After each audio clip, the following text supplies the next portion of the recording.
Watch 18, we have the latest on some of the major events taking place on campus tomorrow and Thursday for Visha. And which famous recording artist is a judge at tomorrow night's Cyclone Idol? You'll find out coming up. And one Iowa State Cyclone women's basketball player has made it to the WNBA. All of this and more tonight on Newswatch.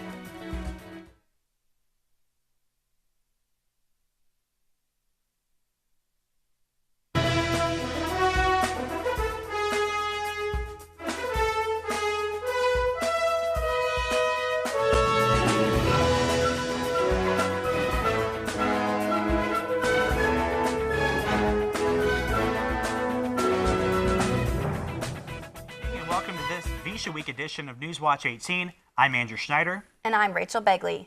Visha Week 2011 has officially started, and the week is full of events as a part of celebrations. This afternoon, hundreds of Iowa State students and staff gathered at Central Campus to enjoy the first of the lunches available for purchase via a Visha 2011 button. Tomorrow's lunch is a barbecue provided by Hy-Vee and the College of Design and the College of Human Sciences will host the campus showcase. On Thursday, the Iowa pork producers will serve pork sandwiches. Lunches will still be available all week from 11 to 2 each day, and the cost is $5 for a button. Head on over to the M Shop in the Memorial Union tonight at 8 for Visha Says I'm Funny competition. Iowa State's best stand-up comics will be performing, but only one will walk away with the title. Audience members get the chance to watch Ames's Funniest and weigh in on who they think should win. The event is free and open to students. Stay tuned for video of Visha Says I'm Funny later this week on Newswatch. You know it's Visha Week when people are getting excited for this weekend's big concerts. Reporter Sam Turner and Rachel Begley bring us behind the scenes to see how bands are selected for the Live at Visha concerts. The parking lots behind the molecular biology building are not the first place students would think to flock on a weekend night. During any other week, this just looks like a normal parking lot, but come Visha Week, this is the place to be. Every Visha, a parking lot becomes a concert venue where students can see the latest and greatest in any genre of music. But getting these bands to come to Ames to perform takes a lot of hard work and preparation. Visha Entertainment co-chair Will Posler explains that a combination of student input from social media sites, schedules, and budget limit who they can attract. They look at the page, and then we'll talk about different bands that are open, that are within our price range, because a lot of bands exceed our price range. This year, the committee chose headliners in hip-hop and country, Big Boy and Gloriana. But there is still something for everyone's musical taste, as other bands performing this weekend include Neon Trees and the Ready Set. Entertainment co-chair Amy Payton urges everyone to head over to the M Shop in the Memorial Union to get their tickets before they are gone. They're at the M Shop from 11 to 5. At the M Shop, I would definitely suggest doing it early because there's a chance we'll sell out, and if we sell out, then people are out of luck. So, reporting on all your Visha weekend entertainment needs, I'm Sam Turner with Rachel Begley. Grammy-winning rap artist Coolio will be on campus tomorrow evening to judge the Cyclone Idol competition. Cyclone Idol is Visha's version of the hit television show American Idol, and Wednesday night's final rounds will feature 12 of Iowa State's best singers. The event is free to the public and will be held in the Memorial Union's Great Hall at 7. Visha events continue tomorrow with a Super Smash Bros. Tournament in the room 3534 and the MU at 6 o'clock. A 5-on-5 basketball tournament takes place at Lead tomorrow at 6 as well, followed by day 2 of the three-point shooting contest. The Cyclone Idol preliminaries continue tomorrow and Thursday at 7 p.m. in the M Shop at the MU. Cycab Trivia from 11 to 1 and the Wet Paint Challenge at 3 p.m. highlight Thursday's events at Central Campus. Find a master schedule of Visha events at www.visha.iastate.edu. Solving a Rubik's Cube can be quite a puzzling activity. The members of the newly founded ISU Rubik's Cube Club are trying to solve that puzzle and have some fun doing it. ISU TV reporters Emily Bloomquist and Dan Tracy caught up with the cubers to find out more. 2x2, 3x3, 4x4. Invented in 1974, the Rubik's Cube has become the world's top-selling puzzle game with over 300 million sold worldwide. Here at Iowa State, the Rubik's Cube Club is a mere semester old. Like a club for just kind of have fun, do Rubik's Cubes, go to competitions, and just generally just have fun and teach other people about Rubik's Cubing. A group of residents on the same floor of Barton Hall hatched the idea this fall. After taking the necessary administrative steps, the club members, known as cubers, now meet twice a week to practice their cube-solving skills. There's just nomenclature like if you when you move the front face, the right face, the left face, how you hold the cube at certain times, and just if you can get that stuff down, and get the algorithms just kind of memorized, you can solve the cube. Not only are there multiple ways to solve a cube, but there are many cubes to choose from. There are different dimensions ranging from a simple 2x2 to a complex 12x12, as well as a plethora of shapes. The most amount of moves it takes to solve any given cube is 26. 26 moves. And there are more possible permutations on a 3x3 cube than seconds have elapsed since the Big Bang. Although some cubers are more experienced than others, the club's main focus is increasing membership and exposure on campus. A lot of engineering and sciences like Iowa State that do have cube clubs because there's a lot of interest tending to be in those areas. But pretty much anyone can do cubing, and there's a wide variety of people who do the cube club here. The combination of a competitive activity in a low-key environment keeps cubers coming back. After you solve it that first time, you can't stop. People who can't solve it, they look at you like, what's going on? It's a pretty fun thing to learn. For ISU TV with Emily Bloomquist, I'm Dan Tracy. Thanks, Dan. The Rubik's Cube Club will compete for the first time this Saturday at the 2011 Iowa Open in Clinton, Iowa.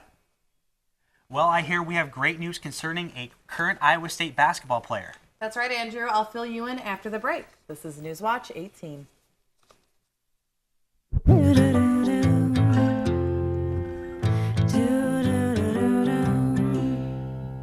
Green, green, green. It's your home, it's your dream. Radon testing, keep it healthy and clean. Make it green, green, green. Making it green is making sure the air in your home is healthy for your family to breathe. Make sure you test your home for the presence of radon. It's easy. To learn more, call 866-730-GREEN. Preserve your family's health and well-being. Get your home tested. Now that's living healthy and green. Green, green, green. It's your home, it's your dream. Radon testing, keep it healthy and clean. Make it green, green, green. To learn more, call 866-730-GREEN. ISU women's basketball player Kelsey Bolte is the latest Cyclone to make it to the pros. Bolte was selected by the Atlanta Dream with the 32nd pick of the WNBA draft. Big 12 opponents Shale Laning and Brittany Raven will join Bolte on the Dream, who lost in the WNBA Finals last season. The Dream begin their season on June 5th. After 5 home games last week, the Iowa State women's softball team will be on the road for the majority of this week, traveling to Drake in Texas, but coming back to their home field on Thursday. Iowa State defeated Drake earlier in the season, but have yet to face Texas in 2011. The Lady Cyclones last faced the Longhorns in 2010, losing 2 to the Texas team late in the season. Texas is currently ranked number 5 in the Big 12, the highest ranked matchup for the Cyclones since 2008. Iowa State travels to Des Moines to take on the Drake Bulldogs tonight and will have home field advantage this Thursday. Both games start at 4 p.m. The Iowa Corn Growers Association has announced its expanded partnership with Learfield Sports as a sponsor for the popular Cy-Hawk Series, the annual athletic and academic competition between the athletic departments of Iowa State University and the University of Iowa. The series will now be known as the Iowa Corn Cy-Hawk Series.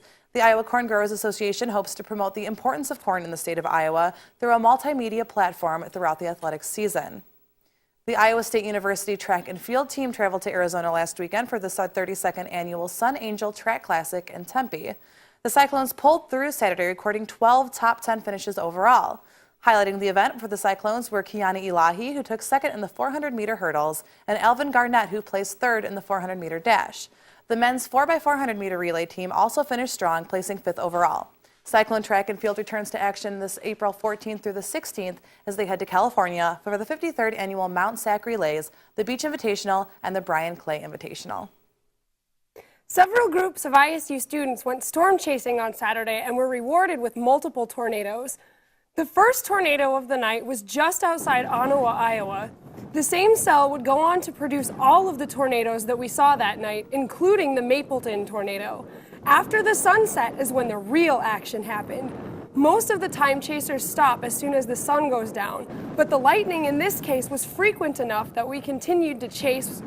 When the lightning flashes, you'll be able to see a large wedge tornado. The National Weather Service is reporting that the tornado was 2 to 3 miles wide with EF3 damage. This large wedge occurred just outside Pocahontas. And throughout the night, we ended up seeing 7 tornadoes. And as we go through the footage, we continue to find more. And this weekend is looking to be drastically different from the severe weather that we saw on Saturday in this video. Stay tuned after the break for your full weekend forecast. You know, recently a woman wrote me to say nobody cares what happens to her money. Well, that's just not true. For 75 years, the FDIC has protected the money you deposit in banks. Those depositors have never lost 1 penny in the history of the FDIC. So here's the bottom line. You just can't put your money in the bank and not know how FDIC insurance works. You have got to make sure your money is 100% protected. So I want you to go to myfdicinsurance.gov and click on Edie the Estimator. In just a few simple steps, Edie lets you know if all your money is safe and sound. If I were you, I would want to know that.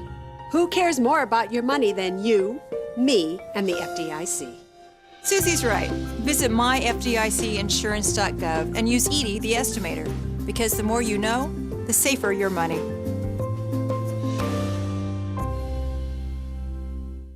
Welcome back to Newswatch. We're going to take a really quick look at your forecast for this weekend and along with tonight and the rest of the week. So 54 by midnight tonight, 48 by 6 a.m., so not too chilly. And tomorrow we'll be seeing temperatures right around 67 degrees with a chance for some thunderstorms as we go into later on in the week. For right now, though, we're sitting right around 67 with a decently calm wind right around 8 miles an hour and sunny skies. It was a gorgeous day today, and that trend continues across the state. Just a few scattered clouds, but for the most part, very sunny and very gorgeous. For tonight, though, 45 degrees, so again, a little bit cooler. South winds right around 5 to 10 miles an hour. But as we go into tomorrow, a high of around 69. So again, another really, really nice day. However, we'll see some afternoon showers that could produce some thunder with winds again right around 5 to 10 miles an hour. So not very windy. And we'll take a really quick look at your extended forecast. You can see that rain sadly is going to continue through the weekend. And I hate to break it to you, but there is a chance of snow on Visha Saturday. So be sure to bundle up. A senior game designer from Disney Interactive Studios will be at Iowa State to speak about video game designing and to judge the ISU Game Development Competition.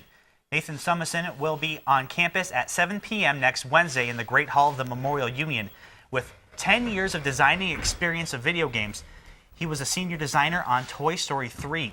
The winners of the Game Development Competition will be announced immediately following the presentation.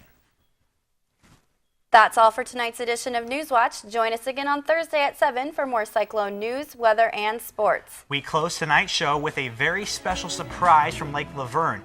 Have a great night and a great Visha Hump Day.